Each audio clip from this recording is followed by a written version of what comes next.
He's the man behind the mask. What's up, mofos? Time for another horror franchise tier list. So if you're just now finding me, I did my very first one of these a couple of days ago with the Nightmare on Elm Street franchise.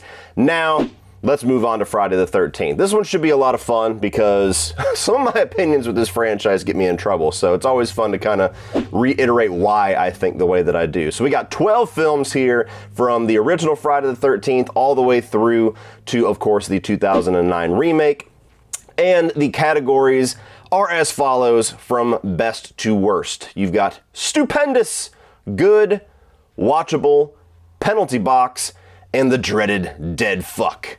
So, goes without saying, these are my opinions. These are not your opinions. So feel free to take this tier list, take your own tier list, or put your ranking down below in the comment section, and we'll discuss it. But with all that being said, without further ado, let's go ahead and kick this bitch off with the original Friday the 13th from 1980.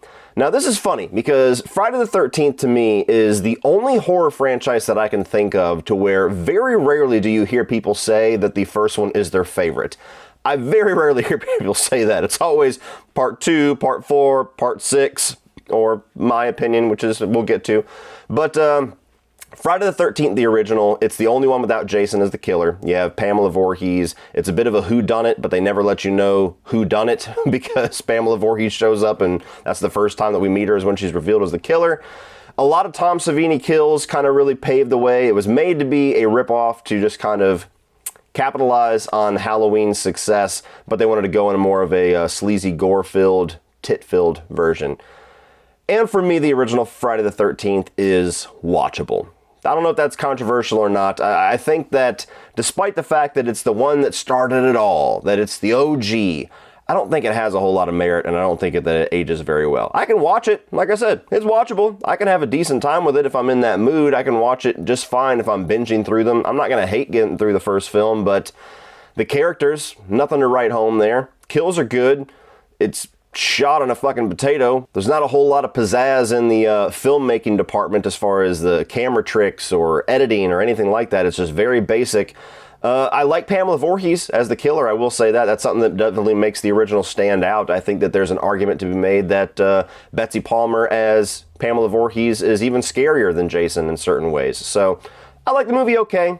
Never been a classic to me. Now we are on to Friday the 13th Part 2, where Jason finally shows up, and this is Sackhead Jason. Now, despite the fact that I love the Sackhead look in the remake, I've always thought the Sackhead look in Part 2, the original, looks pretty silly. So a lot of people love the Sackhead. I'm just not really one of them. I think pretty much everything about the original is improved in this one. Not drastically, but certainly improved. Characters are better. Kills are better. Jason is more of an intimidating killer throughout the movie, and you pretty much know who the killer is, so you kind of take out that haphazard whodunit aspect that the first one did. And I will say that the Part 2, I think, is good. I think it's a good Friday the 13th movie. Again, not one of the classics, not a movie that I constantly go back and rewatch, but if I'm in the mood for a Friday the 13th film, you can do a hell of a lot worse than Part 2. Now we're on to Friday the 13th Part 3, 3D. Kick the soundtrack. All right, enough of that. Part 3 is interesting because this is where we get the signature hockey mask. You get one of the better performances of Jason Voorhees and Richard Brooker. You have some pretty damn good kills here, like the one where the kid's walking on his hands and he gets split in half and you see the results of it later on in the rafters is good. I think that, is her name Chris? Someone's going to correct me. The final girl in this one is one of the better final girls. The problem with this movie is that the third act is great, but everything before that is a bit rough. I mean, the whole setup with the bikers, all the other surrounding characters aside from Chris, the final girl, are pretty iffy. And the constantly going back to the barn as the central location of this movie, I think hurts it a little bit, makes it feel a little bit repetitive. But it's a decent enough movie, so I think it's watchable. You know, I think it's right there alongside the first one as a movie that I would not really complain about watching. Just wouldn't necessarily be one that I would grab first. Now we're at Part 4. The hell no, it wasn't the final chapter. This one, I'm just going to go ahead and say right off the bat, is stupendous. This is one of the best slasher films of all time. I think that if you want classic slasher films from the 80s, this is one that I would always throw on a list for people. I get questions like, hey, I'm not really a big slasher guy, I don't really know a whole lot, what's some ones that I can watch to really get me into it? And since Friday the 13th, you know, story and continuity can pretty much go fuck itself, not really a whole lot of bad problems you're gonna have starting with the 4th chapter, I tell people to start with this one. This is a great slasher movie. You got Tom Savini back doing some of the best kills in the franchise. You have my second favorite Jason, and only by a sliver, in Ted White. I love his Jason. I love the way that he looks. I love the way that he's much darker. He's like behind shadows a lot more. He seems more fierce and mean in this movie. I love the characters. I think that this is by far the best cast of characters as far as the teenagers and the victims of the entire franchise, and I don't even think it's close. You got Crispin Glover and even the twins, and there's just really memorable characters here, which is more than you could say for most of these movies. And I think that there's a pretty decent story here where you got actual attempts at story. You got the guy that's looking for his sister. You got Tommy Jarvis as this young kid, Corey Feldman, who makes these masks, and he figures out the secrets of Jason, how to manipulate him by the end of it. You get a great temporary death of Jason. I really do like this movie. There's not a whole lot negative that I can say against it. I think it's one of the best Friday the 13th by a landslide. Now we're on to the dreaded Roy chapter. Friday the 13th, Part 5, A New Beginning. This is when they were trying to do something different. They said, okay, Jason's dead, but we're going to continue on with this name, but we're not going to bring back Jason, because we promised everybody with that title. You can't say final chapter or final something in a slasher and not have it be the final one. Who would do that? So they have this little whodunit aspect, kind of returning to the setup of the first film. You have a kid that's killed off in the opening act with an axe in a hilarious way, all over a chocolate bar. Oh, I got one. Wait. Just forget it. Just forget it. That didn't work out so well. Anyway, starts off very goofy. This is absolutely like B-movie cheese in its glory. You're either on for it or you're not. It's a movie that tries to recreate some of that vibe of the first film. It has the most kills. It has the most nudity in all the entire franchise. So if you're going for that, this one holds the crown. I think there's some decent kills. There's a lot of cutaway kills as well. So quantity doesn't necessarily match quality here. And ultimately, the reveal of Roy as the killer is uninteresting, because even though, yes, we do see him as the ambulance driver in the opening act of the film, you see him for like a second. And again, similar mistake to the first film. You can't have a successful whodunit if we're not actively engaging with whoever the killer is, because by the time you get to the reveal, the little Scooby-Doo reveal, we're like, who the fuck is that guy? So I will say, I'm somebody that can shut my brain off, that doesn't have a lot of emotions tied to this franchise, and I think that Part 5 is perfectly watchable. I get why people hate it. I get why people don't consider it part of the franchise, and they almost like get mad at you when you put it in a ranking. It's not even a Jason movie. Well, it's a Friday the 13th movie, so shut the fuck up. I get it, but I have fun with it. It's so goofy and so cheesy and so stupid that it loops back around and becomes entertaining again. Now we are at Part 6, Jason Lives, and I would probably say this is the most popular answer for favorite of the franchise. At least it's the one that I hear the most. It's usually this one or Part 4 that I hear the most. And this is a movie that I'm going to put in the good category, and I have reasons for that. Like, this is where they started to have a little bit more of a horror comedy vibe to Jason, which certainly was a breath of fresh air. I think that McLaughlin did a great job as far as bringing this character back, having some of those Frankenstein references and Frankenstein vibes with the way that they bring him back with the lightning bolt. That's one of my favorite moments in the entire franchise. I love Tom Matthews as Tommy Jarvis. I think I prefer Corey Feldman. I like the kid aspect to him just a little bit more, but I do love the Tom Matthews adult version. I think that there's some really good kills in this one. I think it's one of the better Jasons, although he's not my favorite Jason. I don't really like the Home Depot carpenter look that we get for the Jason here, but it's a movie that I can enjoy. It just doesn't really have enough of that dark horror that I love in these, which is why the top two you'll understand. That's kind of my tone that I like with the Friday the 13th movie, where this one certainly has a lot more fun with its concept. But I do really enjoy this one. One of the ones that I watch more often than the others. And that brings us to Jason versus Dollar Store Carrie, A New Blood. And I have never liked this movie. I've never liked this movie. It's not bad enough to put it in the dead fuck category, so it's going in penalty box. There is, or was, a cut of this movie that I think I would have enjoyed significantly more because it actually showed all the kills. You have the introduction of Kane Hodder here, which is most people's favorite Jason. I think that this is the movie where he does the best in the role. I love the look of his Jason in here, where he's rotted out and like skeletal and everything like that. It's one of my favorite looks for Jason. There's some cool kills. You just don't get to see a lot of the actual carnage because the MPAA destroyed this movie. Supposedly that footage is gone. We're never going to get some Shout Factory or Scream Factory or Ultimate Edition with the footage put back in, which sucks because if we just had the gore, I think I would enjoy this movie much more because it's the characters and the story and this really weird, like almost C-movie, going below B-movie, C-movie attempt at throwing Carrie into the Friday the 13th franchise that just, I can never really vibe with. I can never really get on board with this one. I don't care for this chapter at all. And so, there it goes. Penalty box, 20 minutes, or 40 years. And now we're taking a little boat trip. Jason Takes Manhattan. One of the most mistitled movies of all time. If you've never seen this, Jason only takes Manhattan for like the last 20 minutes of the movie. Everything else is Jason on a boat.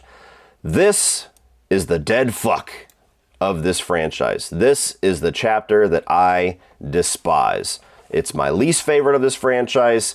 When I ranked the Nightmare on Elm Street and the Halloween and the Friday the 13th films, this one just narrowly escaped being 31 only because Freddy's Dead exists. I think it's a trash movie. I think that it's a terrible follow-up for Kane Hodder's Jason. You have some of the worst and least memorable characters in the entire franchise. None of the kills really stand out at all in this movie. There's some really weird creative decisions too, like Jason's like wet and juicy the entire movie. I called him Juicy Jason whenever I reviewed this years ago. The fact that he goes to Manhattan and like there's all this stuff where he gets like toxic ooze thrown on him and turns into a little kid. I don't know what the fuck's going on with that. There's this whole plot line going on with like one of the chaperones or teachers or whoever the hell they were, one of the older guys on the boat that's kind of an asshole. And you kind of get a little satisfaction seeing Jason dunk him in the toxic waste, but the way that the movie ends, I mean, it's just not good. It's just not a good Friday the 13th movie. I don't understand anybody's defenses for this movie. I really don't. I know that Friday the 13th can be a really low bar sometimes, but even that low bar was missed by a fucking mile by what they did with this movie. So this is the only one of the franchise that if you make me watch it, I'm going to groan audibly. And now we're on to the other black sheep of this franchise alongside part 5, and that is Jason Goes to Hell the Final Friday. Yet again, with that final word. They love to throw that out in this franchise. I'm actually going to shock some people and say this one's watchable. Look, I get it. As a Jason movie, as a Friday the 13th movie, this has no business existing. It is such a weird, wild, out of left field idea. It doesn't fit at all in this franchise. I 1000% agree with you. And if this was Freddy or Chucky, a character that I was a little bit more emotionally invested in and passionate about and opinionated about, I probably would agree with most of you that it's a terrible movie. But if you just take this on its own merits, if you kind of just disguise yourself and say, okay, I know it's not necessarily the best Friday the 13th movie, let me just watch it. It's a good time. It's fucking bizarre. It's weird. It's entertaining. And, you know, it doesn't help the fact that by the time when I usually watch through this franchise, I'm starting to get really, really burnt out on the Friday the 13th formula. I mean, after I've sat through part 5, part 7, and part 8, I'm like, fuck, you know, get a change of pace. And this is a huge change of pace. So maybe that helps my reception for it a lot of times, is that I often watch it after 8 of these movies. But I just have a decent time with it. There's some really good gore, really good kills in it. I think that Kane Hodder is pretty good in Jason for the little bit that we get of him. You know, not to spoil it if you haven't seen it, but Jason isn't exactly the star of the show this time. And I think it's just wild. It's one of those wild, crazy, batshit movies that you either love or you hate. And I don't necessarily love this one, but I certainly have a good time with it. Oh boy, here we go. We are at Jason X. Let me go ahead and just rip the Band-Aid off, people. I know that's unpopular, but let me tell you, Not only do I have a lot of nostalgia for this movie, okay, I was a teenager when this came out, a young teenager, and when you're at that age, anything new that comes out is pretty much automatically awesome. You don't have a whole lot of taste back in those days. But Jason is the only horror icon that I think makes sense in a space setting. Space is like the kiss of death for any horror franchise. As soon as you get that space chapter, it's like, oh, dude, there's no coming back. It's nothing but downhill from here. But I actually think it has a lot of fun with that concept. I think Friday the 13th is very self-aware when it's in space. And I think that Kane Hodder is pretty badass in this movie as both regular Jason and Uber Jason. Yes, the characters aren't all that great. Yes, there's some goofy-ass shit in here. There's some early 2000 CGI that is not good. Absolutely. But this is a fucking B movie. All these movies are B movies. Let's just call it what it is. This is a B movie franchise. And so you take this slasher killer from the 80s camp slasher era and you throw his ass in space and you give him Power Ranger powers. That's a fucking crazy good time of a movie. You got to be in the right mood for it. You got to have the right people with you to watch it. And I totally get if this is a movie that just destroyed the franchise for you or you never watch it because on its own merits, you just don't really enjoy, whatever. We all have our own preferences. I watch this movie and I always have a really fun time with it because just like with Part 5, even more so than Part 5, it is so ridiculous, it is so stupid, it is so out there that it loops back around and entertains the living hell out of me. Now we are back at Freddy vs. Jason. I won't spend too much time on this one. If you already saw my Nightmare on Elm Street franchise, you know that I really like this movie. It's going in the good category. I think that this is much better than a lot of people give it credit for. I get if you're a Jason fan more than you're a Freddy fan that you'd be a little bit upset that Kane Hodder wasn't the person portraying Jason here, because in a way it was kind of a celebration of the franchise, and when they just hire some random stunt guy, not random, but you know, the stunt guy for Kane Hodder and not the guy that's kind of become synonymous with the character. I get it. I get being a little bit salty about that. But moving on past that, I think that story-wise, they do a pretty damn good job at finding a way to get these two characters together in a believable way, in a fun way. I like the characters. There's some really damn good kills in this movie. And when it finally gets to what the title promises, Freddy fighting Jason, this movie's an absolute blast to watch. So it's always been one of my favorites. It's one of the movies that I had one of the greatest theater experiences of my life with, so I will always be a fan. And now we are at the dreaded 2009 remake. Oh man, where's he gonna put it? Where's he gonna put it? Nope, not going there. Yes, it is absolutely stupendous. I know that this is not a movie that the Friday the 13th diehards tend to care for, but please make me understand that. For as long as I've been talking about this movie, I have never once heard an argument from a diehard Friday the 13th fan about why this movie is terrible, but the others are better, that I can understand. I just can't. Like, look, I get it. I'm not a Friday the 13th guy, but when you look at the flaws of this franchise that most of these movies have, and then you try to tell me that the remake is even more egregious than those, I can't understand that. I think that this is easily the best of the Friday the 13th movies for a few reasons. Number one, I think it's directed very well. I actually like Marcus Nispel as a filmmaker, and I love the Texas Chainsaw remake, so a lot of that talent came over, and the lighting and the way that he films certain things, some of the cinematography comes over to this one, and I like that aesthetic for a Friday the 13th movie.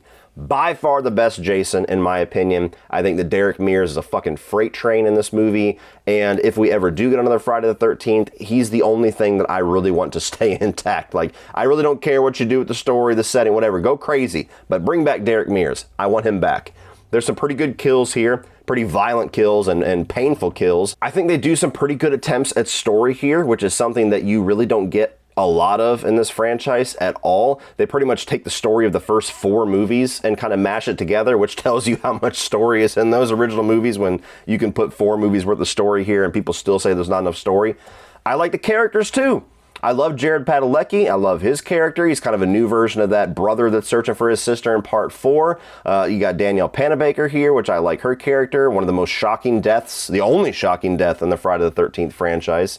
And everybody shits on Trent, but I think Trent is one of the most hilarious, entertaining douchebag characters in any horror film. Everybody says he's annoying, he's a douchebag. He's supposed to be. That's the whole point. Is he's such an insufferable prick the entire movie that it becomes hilarious. I mean, stupendous tits is like a fucking catchphrase at this point.